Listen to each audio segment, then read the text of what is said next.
الحمد لله الحمد لله الحمد لله رب العالمين والصلاة والسلام على رسول الله صلى الله تعالى عليه وسلم أما بعد فأعوذ بالله من الشيطان الرجيم بسم الله الرحمن الرحيم والسلام عليكم ورحمة الله وبركاته. Alhamdulillah, on a entendu de très belles paroles, masha'Allah. Qu'Allah Jalla fi'ala nous accorde des larmes sincères pour lui et son bien-aimé Rasulullah sallallahu alayhi wa sallam. Cette distanciation qu'on a aujourd'hui avec Allah subhanahu wa ta'ala, avec le bien-aimé Rasulullah sallallahu alayhi wa sallam, et que malgré ça, nous sommes dans un confort, malgré cela, nous rions, nous dormons avec une paix totale. C'est cela qui doit nous intriguer, comme il l'a dit le frère subhanallah. Al-Khayr. On a un hadith du bien-aimé Rasulullah alayhi salatu wa salam qui nous dit La yu'minu ahadukum hatta akuna ahabba ilayhi min walidihi wa waladihi wa nasi ajma'in. Que dans le sens, une personne n'aura pas atteint la foi parfaite, la foi complète, tant qu'elle n'aimera pas le bien-aimé Rasulullah sallallahu alayhi wa sallam plus que toute chose. Et dans une narration, il est également dit plus que sa propre personne. Allah Jalla fi'ala, dans le Coran, il nous dit à propos du bien-aimé alayhi salatu wa salam wa ma arsalnaka illa rahmatan lil alamin, que ô bien-aimé, dans le sens, nous ne t'avons envoyé qu'en tant que rahma, que miséricorde pour al-alamin, pour les univers. Et vous vous rappelez que ce al-alamin, c'est ce al-alamin dont Allah en est le Rabb. Parce que dans la sourate al-Fatiha, nous disons Alhamdulillahi Rabbil alamin. Que Allah est le Rabb des al-alamin. Et Allah Jalla fi'ala nous dit que de ces mêmes alamin, le bien-aimé alayhi salatu wa salam en est une source de rahma. Allahu Akbar kabira. Et puis Allah Jalla fi'ala nous dit également Wa rafa'ana laka dhikrak. Wa rafa'ana laka dhikrak. Dans le sens qu'on a exalté ta renommée. On a exalté ta renommée. Et ici, lorsqu'on va dans les différents tafasir, lorsqu'on lit les mufassirin ici, ils nous disent que comment warafa'ana laka dhikrak, comment Allah Jalla fi'ala a exalté les noms du bien-aimé Rasulullah sallallahu alayhi wa sallam. Eh bien, un qawl là-dessus, c'est que lorsque Allah Jalla fi'ala est mentionné, le prophète sallallahu alayhi wa sallam est mentionné. Lorsque nous disons La ilaha illallah, nous disons également Muhammad Rasulullah sallallahu alayhi wa sallam. On a commencé en introduction Alhamdulillahi Rabbil alamin wa salatu wa salam ala Rasulillah sallallahu alayhi wa sallam. Wa salatu wa salam ala Rasulillah sallallahu alayhi wa sallam. Notre bien-aimé Rasulullah alayhi salatu wa salam, c'est notre vie, c'est notre âme. Sans lui, notre foi ne vaut rien. Sans sa wasila, sans son intermédiaire, nous n'aurons pas connu notre Seigneur subhanahu wa ta'ala. Nous n'aurions pas eu ce qu'on appelle al-ilm al-tawhid, la science du tawhid, de l'unicité d'Allah subhanahu wa ta'ala. Notre foi est valide qu'avec l'ajout de son nom. Qu'avec l'ajout de son nom. Notre akhira est assurée qu'avec une foi en bien-aimé Rasulullah sallallahu alayhi wa sallam. Et notre izza se trouve dans son suivi. Et notre dhilla se trouve dans son abandon. Ça, c'est une règle. Notre izza, notre honneur, se trouve dans le suivi du bien-aimé Rasulullah sallallahu alayhi wa sallam. Et notre humiliation, elle sera dans quoi? Elle sera dans le fait que nous avons abandonné le chemin du bien-aimé Rasulullah sallallahu alayhi wa sallam. Donc, prenons donc garde à nous-mêmes et à ce que les gens y disent. Les mauvaises croyances qui fusent aujourd'hui, l'ensemble des corruptions que nous avons aujourd'hui, l'ensemble des personnes qui ramènent tout plein de plusieurs types de mauvaises croyances sur la personne du prophète sallallahu alayhi wa sallam. Prenons garde à manquer de respect au bien-aimé Rasulullah sallallahu alayhi wa sallam. Prenons garde à ceux qui diminuent le degré du bien-aimé Rasulullah sallallahu alayhi wa sallam. Ceux qui n'ont pas compris cette notion d'avoir al-iman au bien-aimé Rasulullah sallallahu alayhi wa sallam, cette notion de mahabba qu'il y a entre le abd et également entre le bien-aimé Rasulullah sallallahu alayhi wa sallam. car ces comportements, ces croyances peuvent entraîner la destruction de notre religiosité, de notre dîn, de notre croyance, et donc forcément, de manière logique, également notre akhira. Allah Jalla fi'ala, dans le Coran, il nous dit dans le sens Ya ayyuhalladhina amanu. Donc il s'adresse aux croyants, ô vous qui avez cru, ne devancez pas Allah et son messager. Ne devancez pas Allah et son messager. Wattaqullaha innallaha sami'un alim. Et craignez Allah, Allah est audient et omniscient. Également, Allah Jalla fi'ala nous dit dans le Coran Ya ayyuhalladhina amanu la tarfa'u aswatakum fawqa sawti an-nabiyyi. Donc, ô vous les croyants, n'élevez pas vos voix au-dessus de la voix du bien-aimé Rasulullah sallallahu ta'ala alayhi wa sallam. Juste en cela, Allah Jalla fi'ala nous a marqué que c'est un manque de respect envers le bien-aimé Rasulullah sallallahu ta'ala alayhi wa sallam. Que dire des personnes qui vont directement, verbalement, ils vont manquer de respect, diminuer le degré du prophète alayhi salatu wa sallam. Ici, simplement le fait d'élever la voix au-dessus de celle du prophète sallallahu alayhi wa sallam, Allah Jalla fi'ala a mentionné cela comme étant un manque de respect envers son bien-aimé Rasulullah sallallahu alayhi wa sallam. Et la conséquence de cela, parce que sachez que peu importe les choses que nous disons ici, que ce soit le frère, que ce soit moi-même, etc. Nous demandons à Allah Jalla fi'ala qui nous donne le tawfiq de dire uniquement les choses qui viennent du Coran et de la sunna du bien-aimé Rasulullah sallallahu alayhi wa sallam. Lorsque nous disons que la destruction de notre foi est dans l'abandon du prophète sallallahu alayhi wa sallam, dans le fait de lui manquer de respect, et bien ce n'est pas quelque chose que j'invente moi-même. Allah Jalla fi'ala il dit lui-même, Allah Jalla fi'ala nous dit dans le sens que sinon, si vous manquez de respect au bien-aimé Rasulullah alayhi salatu wa sallam, qu'est-ce qui se passe? Sinon vos œuvres deviendraient vaines sans que vous vous en rendiez compte. La tash'urun. Une personne elle manque de respect au prophète sallallahu alayhi wa sallam, elle pense qu'elle est toujours musulmane. Cette personne, elle pense qu'elle est toujours musulmane. Elle prie 5 prières par jour. Elle fait le hajj, elle fait la umrah, elle fait ci, elle fait ça, elle fait sadaqa, etc. Elle pleure pour Allah Jalla fi'ala. Mais d'un côté, elle a manqué de respect au prophète sallallahu alayhi wa sallam. Elle viendra yawm al-qiyamah, Ya Allah, moi je pensais que je faisais partie des personnes muttaqi, des personnes pieuses. J'ai pleuré pour toi, Ya Allah. Mais avant même les larmes pour Allah Jalla fi'ala, il y a le respect du bien-aimé Rasulullah sallallahu alayhi wa sallam. Les larmes pour Allah subhanahu wa ta'ala. L'ensemble des actes d'adoration sont valides dans la cour d'Allah subhanahu wa ta'ala s'il y a une conformité avec la parole et avec l'ensemble des attraits liés au prophète sallallahu alayhi wa sallam. Et puis Allah subhanahu wa ta'ala de rajouter dans le sens ceux qui auprès du messager d'Allah baissent leur voix sont ceux dont Allah a éprouvé les cœurs pour la piété. Et qu'est-ce qu'ils auront? Ils auront un pardon et une énorme récompense. Là, la bonne nouvelle, alhamdulillah. La bonne nouvelle, elle est là. Ils auront un pardon et une énorme récompense. Donc notre sujet est le prophète alayhi salatu wa salam. Est-ce que c'est un homme comme nous?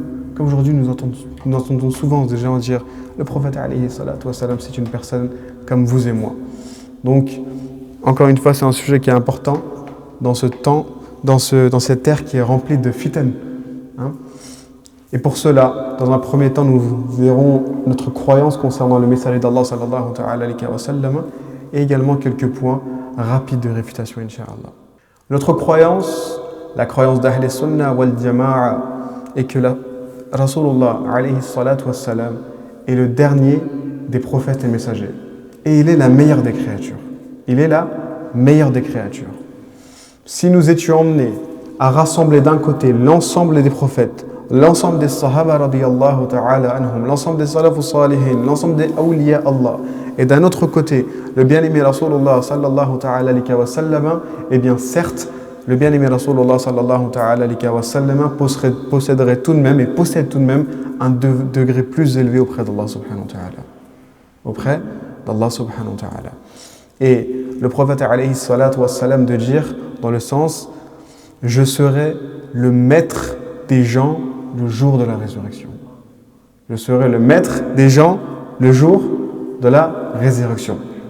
Également un autre hadith qui est rapporté par l'imam At-Tirmidhi, rahimahullah, qui dit dans le sens Adam et tous ceux qui lui ont succédé seront sous mon étendard. Seront sous mon étendard. Et il a également dit je suis sans prétention le plus noble des premières et dernières générations auprès d'Allah subhanahu wa ta'ala. Auprès d'Allah subhanahu wa ta'ala. Nous disait également que le prophète sallallahu ta'ala alayhi wa sallam n'est en rien comme d'autres créatures et encore moins comme nous. Et on ne peut effectuer de comparaison entre le prophète et les autres. Entre le prophète alayhi salatu wa salam et les autres. Nous disons qu'il est étrange que certains disent à répétition que le prophète alayhi salatu wa salam est uniquement un homme, et uniquement un homme, et uniquement un homme. Et ils disent, et ils argumentent en disant je suis un homme, le prophète alayhi salatu wa salam est un homme. J'ai des mains, le prophète a des mains. J'ai un visage, le prophète avait un visage, etc., etc. Et de cette manière-là, ils pensent qu'ils sont dans la réussite, ils pensent qu'ils sont dans une réflexion intellectuellement complètement logique. Nous attestons qu'il est bien un homme. Cependant, nous disons qu'il est interdit de mentionner à répétition que le prophète alayhi salatu wa salam est un homme comme moi. Est un homme comme moi. Renier le fait que le prophète alayhi salatu wa salam soit un homme, nous le disons également, ceci est du kufr. Ici, une personne qui dit moi je n'accepte pas que le prophète sallallahu alayhi wa sallam est un humain, est un bashar, nous disons que ceci est du kufr. C'est de la mécréance. Pourquoi ? Parce que Allah Jalla fi'ala nous le dit dans le Coran, dans le sens, dit je ne suis qu'un homme comme vous. Je ne suis qu'un homme comme vous. Il m'a été révélé que votre Dieu est un Dieu unique. Est un Dieu unique. Ok ? Mais ce n'est pas parce qu'il y a une véracité sur une chose que nous devons toujours la répéter. Ce n'est pas parce que Allah Jalla fi'ala il a mentionné que le prophète sallallahu alayhi wa sallam est un humain que nous maintenant nous devons constamment répéter et dire ah le prophète est un homme, je suis un homme, on est pareil, etc. On a les mêmes traits, on a les mêmes caractéristiques, etc. Pourquoi ? Parce que simplement sachez-le que chaque vérité n'est pas toujours bonne à dire. Chaque vérité n'est pas toujours bonne à dire. Et parfois même certaines vérités lorsqu'elles se transforment en certaines répétitions, cela peut même être considéré comme un manque de respect. Voire également comme étant du kufr, comme étant une chose qui vous fait sortir de l'islam. Ok ? Pour exemple, dans notre vie quotidienne, et c'est un exemple que subhanallah que notre cheikh nous avait donné il y a quelques années, c'est subhanallah, je suis en train de manger en famille et vous avez par exemple, vous avez votre mère qui vient, vous avez un enfant qui est assis, il y a la mère qui arrive et l'enfant il dit la femme de mon père va me chercher un verre d'eau. Et qu'est-ce qui se passe là ? Oh, la femme de mon père va me chercher un verre d'eau.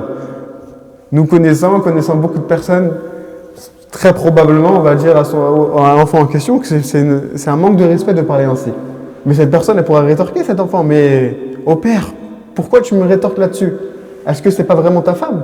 Oui, c'est réellement ta femme. Mais c'est pas ainsi que tu dois l'appeler. Ce n'est pas ainsi que tu dois l'appeler. Donc on est sur une réalité.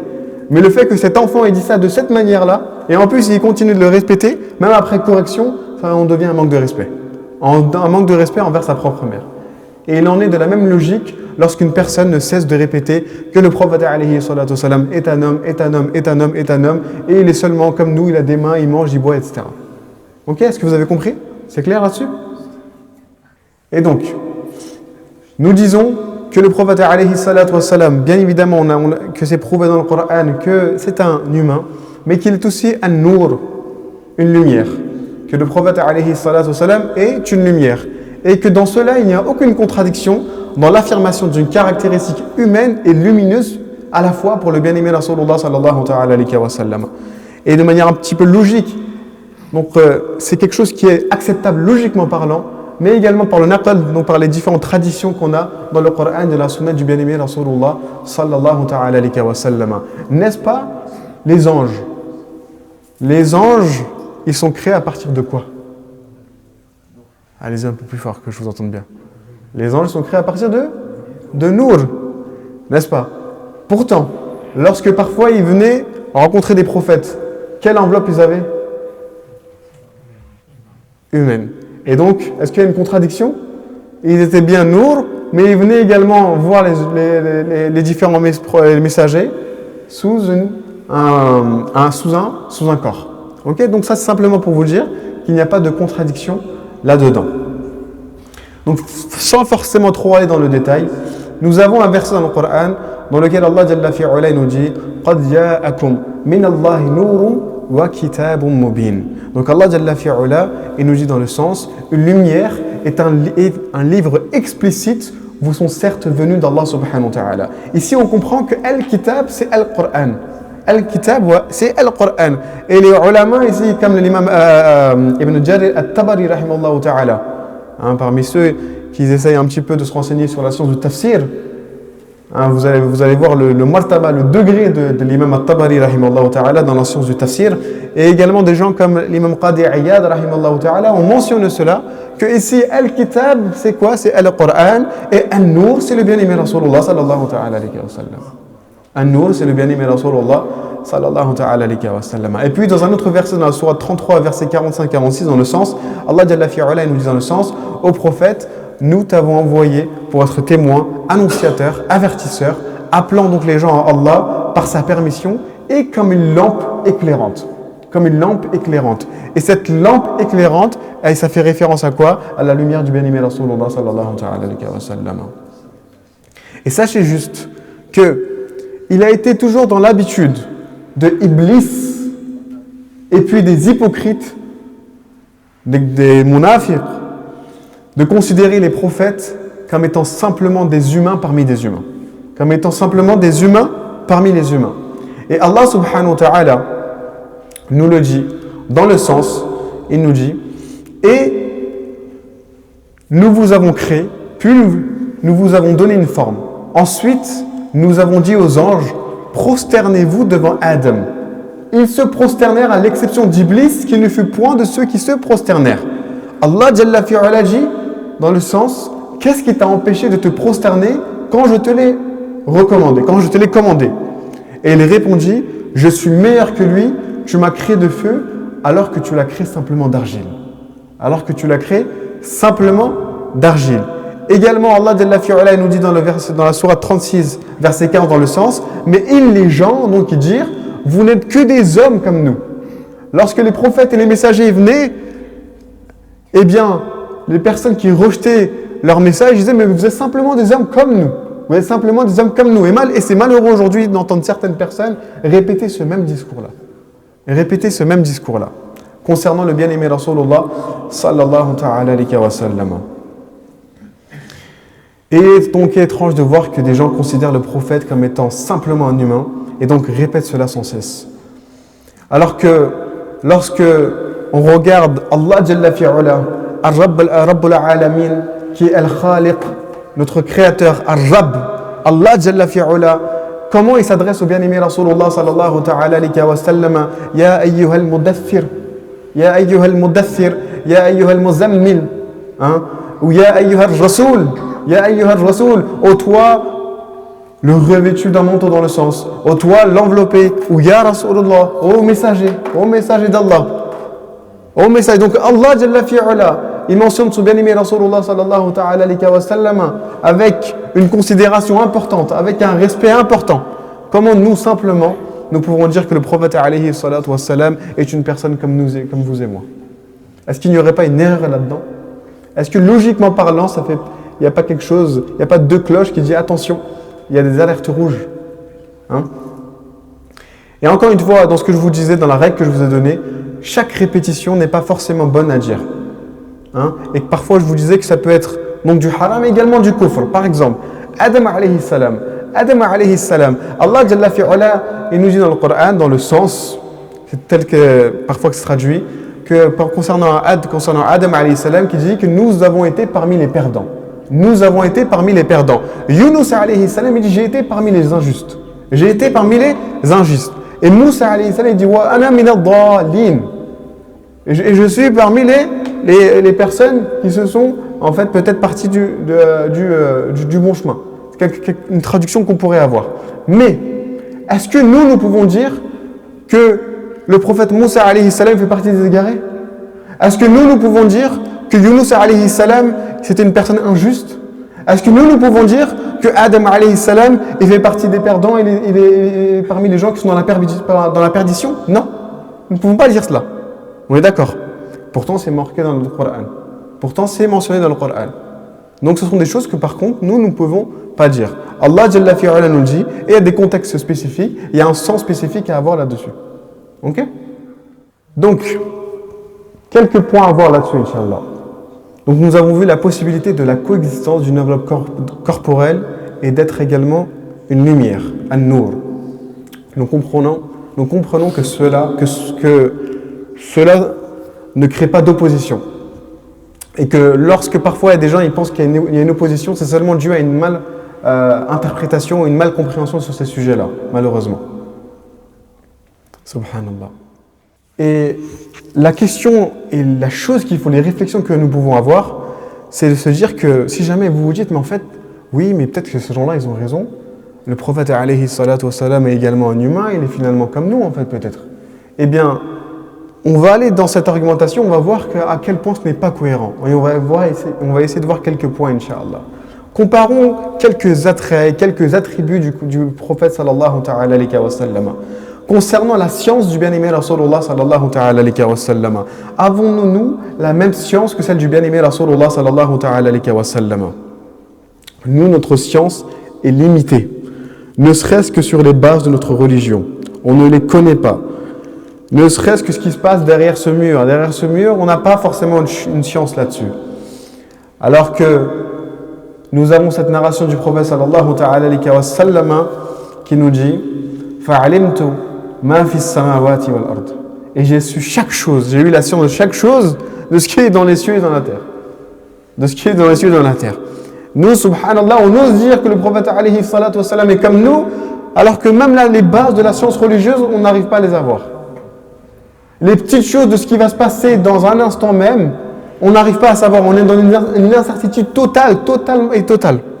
Et nous disons que le prophète alayhi salatu wassalam est comme nous, et je suis comme le prophète sallallahu ta'ala alayhi wa sallam, et le bien-aimé Rasulullah alayhi salatu wassalam est comme moi. Ok, ça c'est concernant la science du prophète sallallahu ta'ala alayhi wa sallam. Allons plus loin. Concernant la sueur du bien-aimé, la noble sueur du bien-aimé Rasulullah sallallahu ta'ala alayhi wa sallam. Est-ce que notre sueur, est-ce que la sueur de ces gens-là qui prétendent être comme le bien-aimé Rasulullah sallallahu ta'ala alayhi wa sallam est égale et équivalente à celle du bien-aimé Rasulullah sallallahu ta'ala alayhi wa sallam? Il est mentionné que le prophète alayhi salatu wa sallam, dans le sens, il dormait et se mit à suer. La mère de Anas radiyallahu anhu, elle rapporta une fiole et elle commença à la remplir de la sueur du bien-aimé Rasulullah sallallahu ta'ala alayhi wa sallam. Et le prophète sallallahu ta'ala alayhi wa sallam l'a vu faire cela et lui demanda la raison. Et subhanallah, dit dans le sens, nous allons la mettre parmi nos parfums, car c'est le meilleur des parfums. Subhanallah, Allahu akbar kabira. Et Ishaq ibn Rahawiya dit que c'était le parfum naturel du bien-aimé Rasulullah sallallahu alayhi wa sallam. Allahu akbar kabira. Et puis on a une autre narration également qui nous dit que je n'ai jamais senti un ambre du musc ou un autre parfum dont l'odeur fut plus agréable que celle de l'envoyé d'Allah sallallahu alayhi wa sallam. Aujourd'hui, donc ces gens-là comparent leur sueur à la sueur du bien-aimé Rasulullah sallallahu alayhi wa sallam. Notre sueur, subhanallah, juste prenez le RER, vous allez vite comprendre. Juste prenez les transports. Ne serait-ce que marcher 10 minutes. Les gens, ils veulent pas s'intercaler sur la même alignée que vous, n'est-ce pas? Ne serait-ce qu'on suit un tout petit peu, les gens, ils veulent plus se rapprocher de nous. Concernant le bien-aimé Rasulullah sallallahu alayhi wa sallam, même sa sueur, c'est une source de baraka. Allahu akbar kabira. Les nobles aisselles du bien-aimé Rasulullah sallallahu alayhi wa sallam. Il est rapporté dans un hadith rapporté par l'imam al-Bukhari et également l'imam Muslim, que lorsque le prophète alayhi salatu wasallam priait, il écartait ses bras jusqu'à ce qu'apparaisse la blancheur de ses aisselles. Également concernant la naissance du bien-aimé Rasulullah sallallahu alayhi wa sallam, le prophète alayhi salatu wasallam est né avec la sunna que nous faisons au bébé, il est né avec le cordon ombilical qui est directement sectionné. Et Amina radiyallahu ta'ala anha, donc la mère de Sayyiduna Rasulullah sallallahu ta'ala alayhi wa sallam, elle dit dans le sens, je l'ai mis au monde bien propre, sans la moindre souillure. Allahu Akbar Kabira. Nous, à voir lorsqu'on est né, comme on était. Un taché de sang, avec plein de liquide, n'est-ce pas? Et on ose encore une fois se comparer avec le bien-aimé Rasulullah sallallahu ta'ala alayhi wa sallam. Concernant les yeux du bien-aimé Rasulullah sallallahu ta'ala alayhi wa sallam, nombreuses sont les narrations, et parmi les narrations, il est rapporté que le prophète alayhi salatu wa sallam voyait dans l'obscurité comme il voyait dans la lumière. Nous, subhanallah, on ferme la lumière. Parfois même dans la lumière, on a du mal à voir. N'est-ce pas? Parfois même dans la lumière, on a du mal à voir. Alors dans l'obscurité, on est complètement perdu. D'après Abu Dharr radiyallahu anhu, le messager d'Allah alayhi salatu wa sallam a dit: je vois ce que vous ne voyez pas et j'entends ce que vous n'entendez pas. Le ciel craque et à juste titre. Car je jure par celui qui détient ma vie en ses mains qu'il n'y a pas un espace de 4 doigts où il n'y a pas un ange posant son front en prosternation à Allah subhanahu wa ta'ala. Et le prophète alayhi salatu wa sallam de rajouter: je jure par Allah que si vous saviez ce que je sais, vous ririez très peu et vous pleureriez beaucoup. Vous n'auriez aucune envie de vous adonner au plaisir charnel avec vos femmes et vous monteriez aux auteurs implorant Allah subhanahu wa ta'ala. Ça, c'est la connaissance du bien-aimé Rasulullah sallallahu ta'ala alayhi wa sallam. Et donc réellement on se compare au bien-aimé Rasulullah sallallahu ta'ala alayhi wa sallam. Réellement en entendant cela, nous sommes là à dire réellement que nous sommes comme le prophète alayhi salatu wa sallam, ou que le prophète alayhi salatu wa sallam est finalement simplement comme nous. Également concernant les mains du bien-aimé Rasulullah sallallahu ta'ala alayhi wa sallam, il y avait la prière de Asr. Les gens qui étaient avec donc le bien-aimé alayhi salatu salam, il cherchait de l'eau pour les ablutions mineures.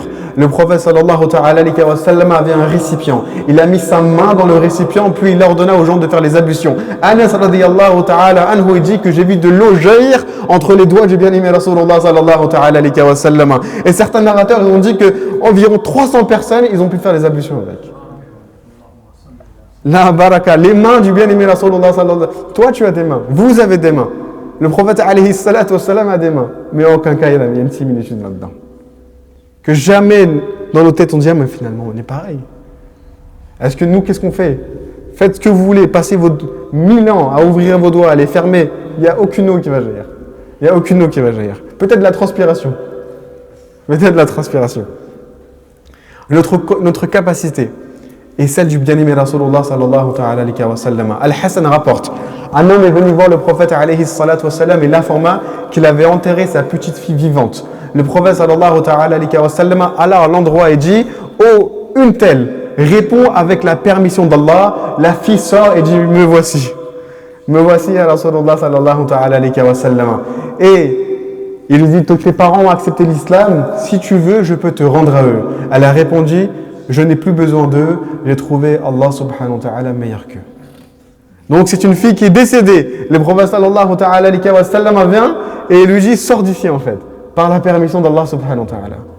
Nous aujourd'hui, subhanallah, lorsqu'une personne, on a des personnes qui partent de notre monde, la seule chose qu'on peut faire effectivement, ce sont des du'as. La seule chose qu'on a, c'est peut-être des larmes, ce genre de choses-là. Mais en allant à leur tombe, en allant au cimetière, etc., on n'a pas cette possibilité, on n'a pas cette capacité de faire revenir une personne. Mais cela a été la baraka du bien-aimé Rasulullah sallallahu ta'ala alayhi wa sallam. Notre sang est le sang du bien-aimé Rasulullah sallallahu ta'ala alayhi wa sallam. Les sahaba prenaient la baraka par le sang béni du bien-aimé Rasulullah sallallahu ta'ala alayhi wa sallam. Et vous connaissez que nous, notre sang, c'est une najasa ghaliza.